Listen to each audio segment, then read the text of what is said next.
Thank you for joining Packard Academy. My name is Jake. I'm the Technical Refrigeration Specialist here at Packard. Today we are introducing our new line of NDL ball valves.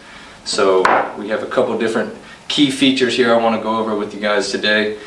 Starting with the full port feature. So all NDL ball valves have what we consider a full flow, full capacity feature. Okay, so the opening of the fitting, the bore, the brass, they're all identical all the way through and through the valve itself. So you don't lose any capacity there whenever you're installing this into any application.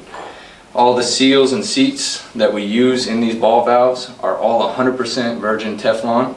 Okay, so you have two on each side of the ball valve itself, and then you got two up here in the cap, okay, where your stem goes.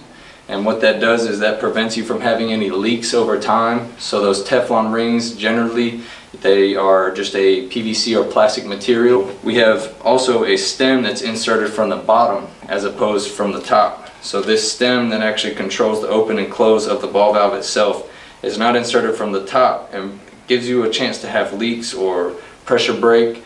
In this valve specifically, we insert them from the bottom. Therefore, the valve itself is sealed. Prevents you from having that leak over time. It prevents you from having a blowout from high pressure. So all of our ball valves from NDL are what we consider oven brace and not robotic, which helps prevent leaks. It keeps you from having any pinholes that are made whenever the robot goes over in multiple paths.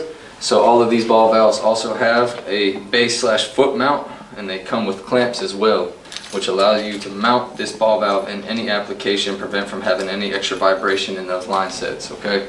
Also, all of these ball valves are tested for up to 900 PSI with a 95.5 hydrogen-nitrogen solution, which is a standard, better test than a standard nitrogen. These ball valves also all come with a serial number that's in between the actual stem and the access fitting on the side here. That way you can always identify this ball valve no matter how long of a time it's been installed. Also, they have a chain on the older or the larger ball valves that actually prevents you from losing the cap, and that brings me to my next key feature, which is a two-piece cap on all our smaller selection ball valves. And so what we have here is a cap that can loosen, and you can actually adjust and open or close the valve itself without ever taking apart the ball valve completely. Each ball valve also comes with a Schrader valve already removed from the port itself, so you can go ahead and braze into your application and then install it after. All these ball valves can come in multiple styles. Majority of them would be sweat, and they come with or without an access fitting. And we also have a flare lineup that comes with or without an access fitting. Another key feature would be the insulation that can also be purchased with the ball valve, and this just helps insulate the valve itself. It's actually molded and formed for the specific ball valve size. Thank you for joining Packard Academy today. Make sure to press that subscribe button and join us next time for any tech tips or product information.